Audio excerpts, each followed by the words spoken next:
What's up, guys? Welcome to a new episode of Paw Patrol! Alright, so, it has been a while. I'm sure you've all been waiting for this amazing sequel that nobody asked for, but I demanded. But there is now, thanks to Casey Neistat, the Logan Paul interview.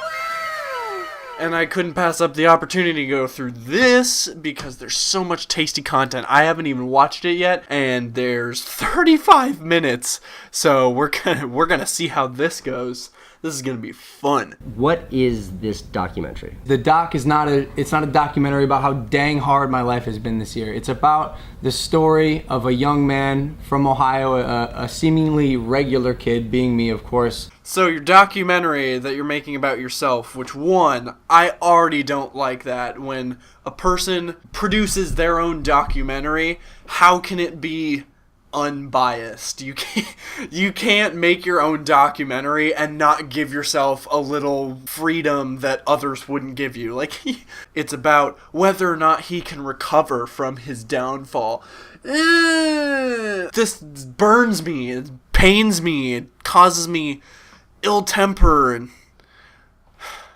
anal leakage. You're living that story right now, Logan. Like, how can you make a rebound success documentary if you're still in the process and you don't know if you're gonna come back or not? Not that your numbers got hurt that much at all or anything. In fact, you probably gained more popularity just from the bad press that you got from filming a dead person. Garnering false power through views, which equates to money, which equates to, again, success, and then essentially losing it all. You didn't lose it all. If you had lost it all, which is what should have happened, YouTube should have deleted your channel because of what you did. I mean, I'm glad they took any steps against you, because most people, including me, were speculating that they were just going to give you a little slap on the wrist and nothing bad was going to happen other than that. But you can't say you lost everything when you ended up gaining a huge amount of numbers after this and you went through some bad press for a little while. The question that the doc answers is how do you recover from that? Can you recover from that? Me sitting with you right now, I'm in the journey. There wasn't anything to recover from. Your channel is still growing massively. It's not like you have been tanking and your views are down and you're losing subscribers and this is your one chance to get back at it. You've still gone up and you're still selling, I'm sure, tons of merch and people are buying your dumb fucking songs. Up until that point in my life, it was really only wins. It was only success. It was only... Exactly. You became a view machine. Your job was to figure out the best and most outrageous possible way to get a ridiculous amount of views. And I got so caught up with my actions being validated by millions of people, I forgot to be a human being in that situation and instead decided to be a content creator. Basically what I was saying is that he just became Viewbot 5000 and tried to get as much attention as possible. And I like that he acknowledges that. I appreciate that he admits that, you know, that's what the goal was, to get the most attention. But I really dislike how you separate being a human from a content creator. You should be both. You should be a human and you can be a content creator. You can be a content creator that makes good content for people, even pushes the boundaries a little. I'm all for that. I love making content that pushes people's boundaries. I say offensive shit all the time. But when you separate it like that, you're not making a better name for people on this platform, because now you're saying these people are content creators first and they're humans second. There's a little whiff of sounding like you see yourself in some capacity as a victim. No, by no means am I the victim. I really like his reaction to that. He had to sit there for like a second and a half, and then he's like, no, I'm not the victim here. No.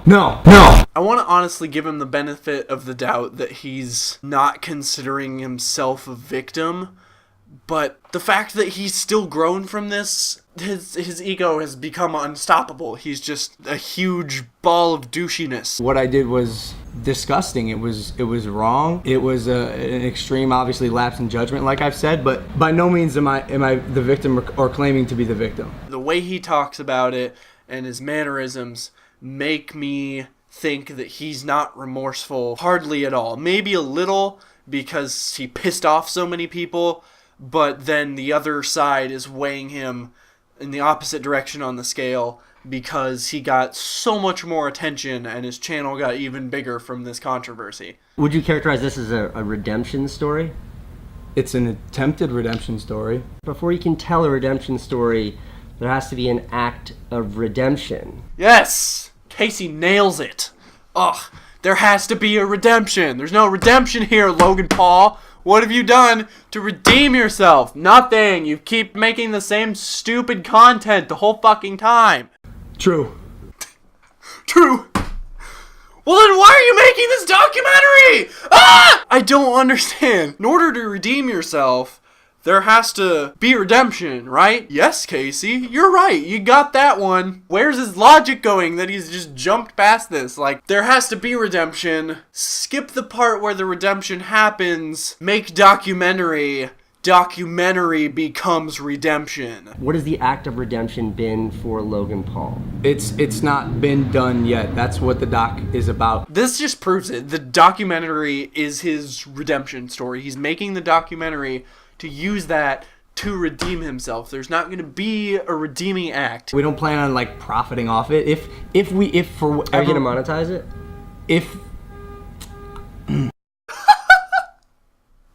Casey, you're my hero. Fucking roasted. Look at Logan Paul's face too. He's like, damn, well, was thinking about it until now. I don't know. I don't know, because what we want to do. What do you mean you don't know? He could have pulled such a big win for himself if he said no. If he said, no, we're not going to monetize it, because that's not, the point of this documentary is to not make money off of it. Right there. He shuts down Casey. He shuts down everybody like me. I know that if we do decide to monetize it, 100% of the proceeds will go to some sort of suicide prevention awareness program. You better keep that promise. Rice Gum didn't follow through on his.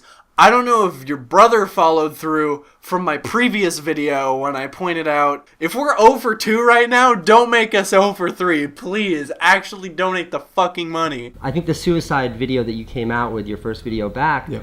really demonstrated what your channel's capable of in talking about something bigger than just Logan Paul. Mm-hmm. But there hasn't been much since then. I kind of want to agree with Casey on this because, as Casey pointed out, he's capable of demonstrating to his audience how to be better people and how to raise awareness for an event like this. But the only reason he made that video was because the Suicide Forest video was received so badly. You talked about positivity and being a different person and changing the structure of the channel, and then it was days later you're shooting a dead mouse. Yeah, that was me becoming obsessed with the idea of being a villain. Because I wanted to be who they thought. I thought I might as well adopt this. I'll give Logan credit here because watching other big creators who have done stuff like this, like PewDiePie with the N-word is probably the first and best example in my opinion. He made himself an enemy to everyone when he said that. So I can understand where there's a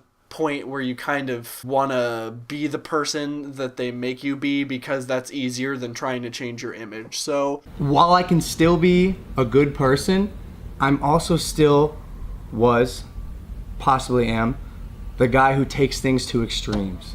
But saying possibly am, he said that he could possibly still be this person who could go to the extremes. That doesn't make me more likely to believe that you will change. You just said you could still be that person as if you don't have any control over it.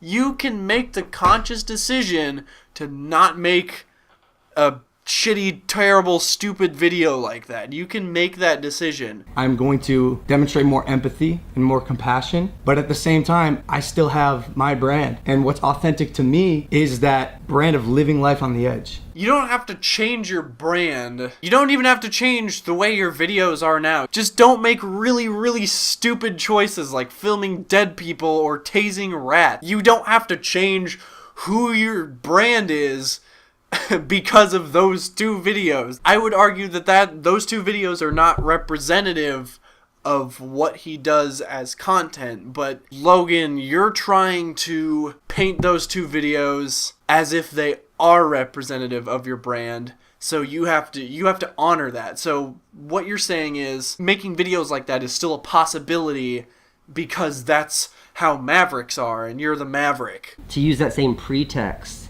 as sort of justification for killing a rat or... Well, I didn't kill the rat. Why does it matter? I don't actually personally know if he killed the rat. So, future me and edit, did he kill the rat or not? Die! No, he's already dead. Why? Get him! Why? No rat comes into my house without getting tased. He didn't kill the rat, but he did tase its dead body. What is wrong with you? Why? Ah! Why'd you have to split hairs like that? You didn't kill the rat, you still tased its dead body, and you still put this on YouTube! You consciously chose to make and upload that video. Yeah, you didn't kill the rat. That's a little consolation at this point. Running around Japan wearing silly outfits. Yeah, so that... Being insensitive to culture. I want to address this because I'm not going to lie, this is the hardest thing about all this. Oh, God, gotta rub my forehead. Don't say those things to me, Casey. Don't say that. I'm not gonna lie, this is the hardest thing about all this is being perceived as culturally insensitive. What do you mean being perceived as culturally insensitive? What you did was culturally insensitive. That is textbook cultural insensitivity. You dress up in a Pikachu outfit, you run around with a big stuffed Pokeball, and you throw it at Japanese people. That is so offensive. These are random strangers on the street. You left raw fish on a person's car. Am I remembering that correctly? You put raw fish on the back of a taxi cab. Running around Japan wearing silly outfits. They were on sale at a store right next to the temple that we were at. Just because they were on sale in the area doesn't make that an excuse. That's not an excuse for your behavior. For tourists, do we not buy the outfits? I don't know, they're on sale there. Dude, you can buy the outfits. It's just, when you say it like that, you make it sound like, how could we pass up this opportunity to wear these outfits and be really dickish to all the Japanese people? You have now put yourself in a position where you're saying, how could I not make this content with these outfits? Like, now it's the tourist store's fault for having those outfits on sale. That's why you were culturally insensitive. How many times can you say one thing and then try to be a better person? But truly now it's like, I'm vegan now. Did he just say, I'm a vegan now? So that's a reason why I'm gonna be a better person? Got a girlfriend who is extremely wise. She helps me grow and become the person I want to become. Way to use your new girlfriend as a fucking arguing point. Like, how douchey is that? You're also using her as a tool to say that you're bettering yourself, when in reality, you're not taking the steps to bettering yourself. She is for you. And being a vegan is certainly not making you a better self. It just makes you a vegan. But when a moon comes in front of it, and that moon is a moon of sensationalism that is harmful, it clouds out. It completely blacks out. What's harmful? What do you mean, what's harmful? How can you ask that after what you've just said? This environment, this kind of person you are,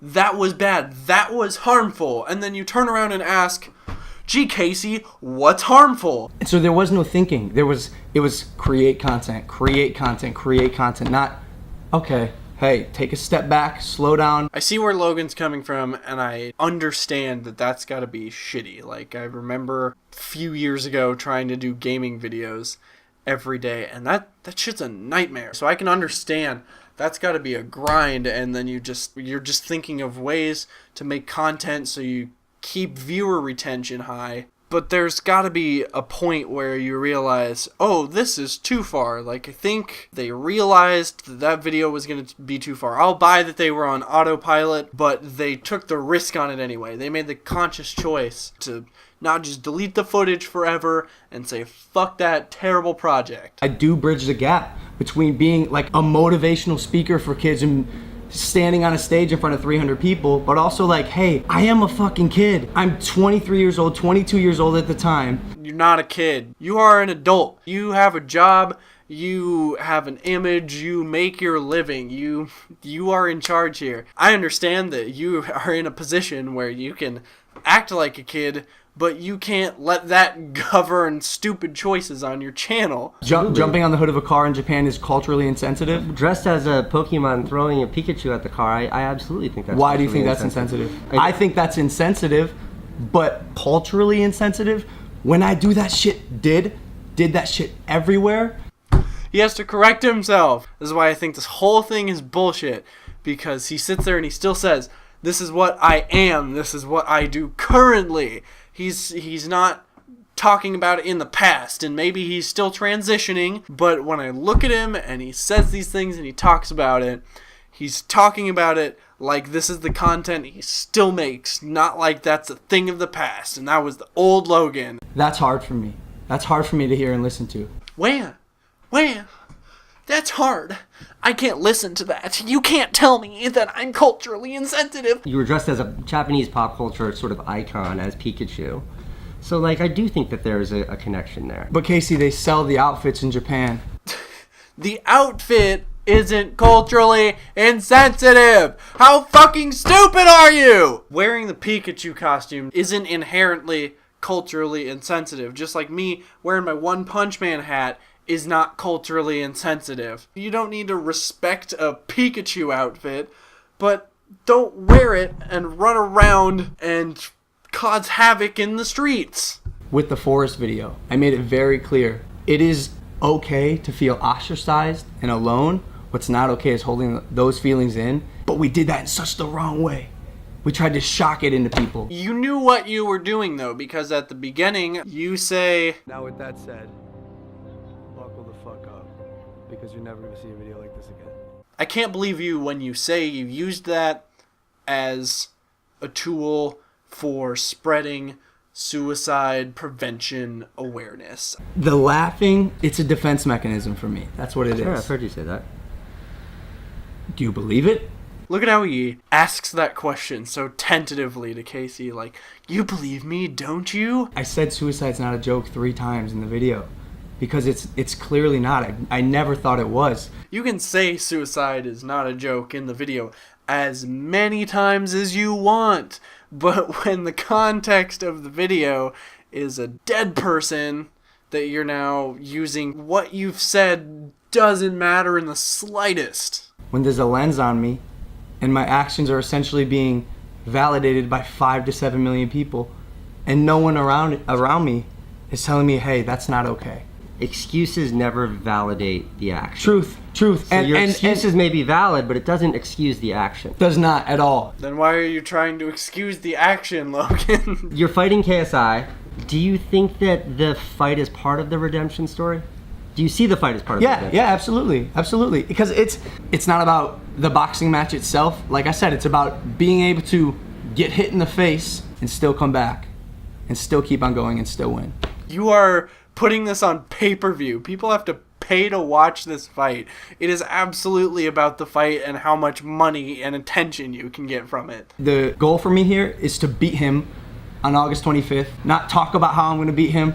The goal is to win a fight. Here we go again with the contradiction. So 3 minutes ago you just said, It's not about the boxing match itself. Like I said, it's about being able to get hit in the face and still come back and still keep on going and still win.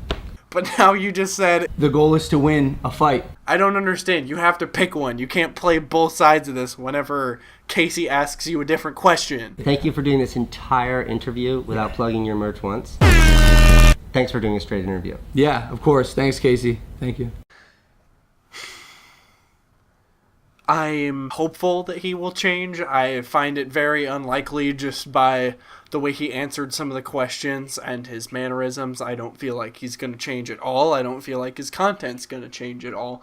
But I guess all we'll have to do is wait and find out. I don't figure I'm going to do a video on the fight because I'm definitely not going to pay to watch it. I don't feel like I want to try to get it in any other means because I just don't give enough of a shit. But maybe we'll have some more bullshit to talk about in the coming months. So look forward to seeing y'all there. Bye, motherfucker. You know how it is in Japan, they're all about the respect. Excuse me, sir. The game seems to be malfunctioning. Macho broken, though. I choose you! Honestly, bro, I'm done with these fish.